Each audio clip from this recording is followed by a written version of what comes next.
Goeiemiddag. Ek is 'n werkgewer wat agtergekom het dat 'n klomp van my toerusting in my werkswinkel weggeraak het. Ek het 15 werknemers wat daar werk en nie een van hulle wou vir my sê wat met die toerusting gebeur het nie. Mag ek hulle almal ontslaan?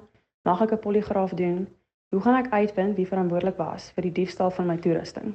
Wat sê jy? Dit is 'n bietjie van 'n tweeledige vraag en nogal 'n ingewikkelde vraag. So kom ons deel met die poligraaf vraag eerste.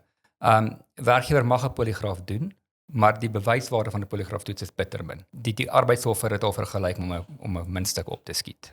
So min waarde hulle aan. So 'n poligraaftoets kan jou half net in 'n rigting stuur waarin jy kan gaan soek.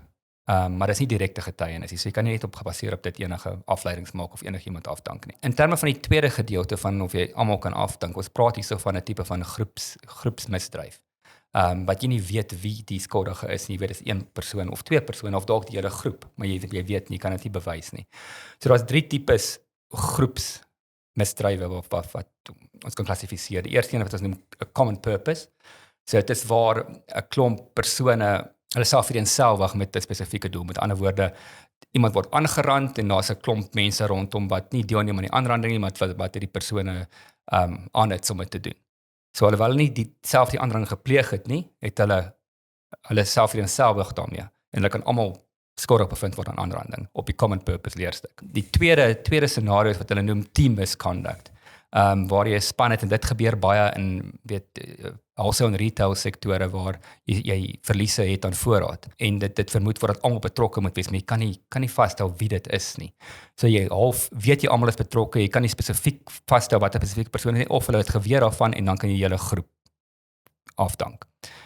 Die derde is wat hulle noem derivative misconduct, waar 'n persoon nie noodwendig betrokke is by die wangedrag nie, maar hy moet weet wie dit is, omdat die verhouding is van so 'n aard, hulle werk so nou saam of die operasies van die besigheid van so 'n aard dat hulle moet weet wie hierdie goed gesteel het. En hulle is gevra of hulle inligting het, hulle gee geen inligting weer nie, terwyl hulle 'n plig het om dit te doen.